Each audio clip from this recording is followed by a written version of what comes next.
Bonjour mes amis, éditorial de Josiane, aujourd'hui dimanche, capsule des méridiens et des chakras.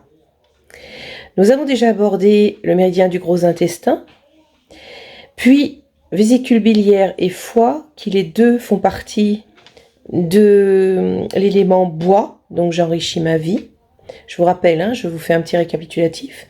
Avec vésicule biliaire qui concerne les choix, résolutions, je choisis sûrement, je prends des décisions qui sont bénéfiques, je fais en temps utile les choses appropriées. Ça c'était le vésicule biliaire. Le foie c'était donc toujours j'enrichis ma vie. On avait quand il est décalé c'est l'inertie, l'apathie, je reste comme je suis. Et en fait le foie gère la transformation, le changement. Je suis ouvert au changement qui favorise ma croissance et mon épanouissement. Ça c'est quand il va bien. Aujourd'hui nous allons aborder un autre élément chinois qui est l'eau. Et l'eau contient donc deux méridiens également, donc rein et vessie. Et aujourd'hui, je vous propose vessie. Alors, vessie, en général, c'est le marquage de territoire. C'est comme ça qu'on le symbolise. Alors, il s'agit du pouvoir intérieur.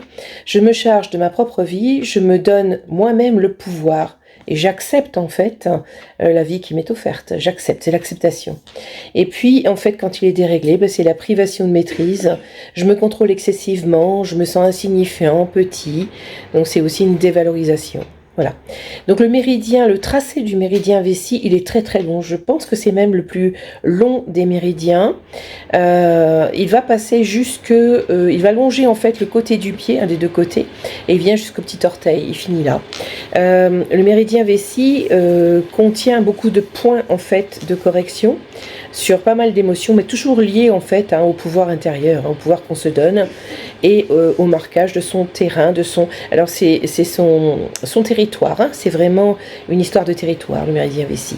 Donc là vous avez donc entendu parler de deux éléments chinois qui étaient donc l'eau et le bois.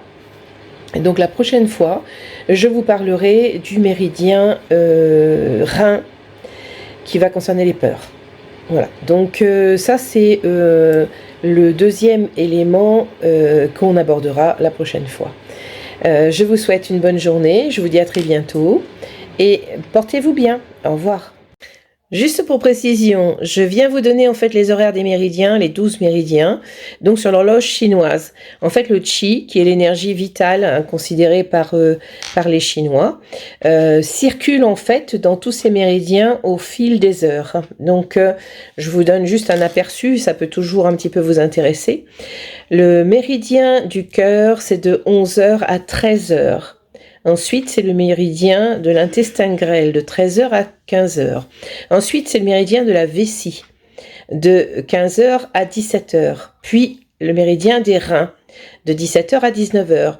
Puis, le péricarde, maître du cœur, de 19h à 21h. Puis, le triple réchauffeur de 21h à 23h. Puis, vésicule biliaire de 23h à 1h du matin. Le foie qui est couplé à la vésicule biliaire, ces deux organes qui se touchent, ils marchent ensemble complètement. Donc le foie, c'était 1h à 3h du matin. Poumon, c'est 3h à 5h. Le gros intestin de 5h à 7h. L'estomac de 7h à 9h. Et la rate de 9h à 11h. Ça peut déjà vous donner une petite information sur s'il y a une heure précise où vous n'êtes pas bien, un créneau horaire où vous n'êtes pas bien régulièrement. Eh bien, ça peut déjà vous alerter à ce niveau-là. Et ça pourra peut-être aider effectivement à corriger cette émotion qui est récurrente, mais aussi ce mal-être physique que ça induit. Voilà, je voulais terminer en fait cette vidéo avec cette précision. Faites un bon usage, en tout cas intégrez-la, c'est toujours intéressant. Et puis on verra ce qu'on peut en faire, donc contactez-moi si vous voulez en savoir plus. Voilà, bonne journée et à bientôt. Au revoir.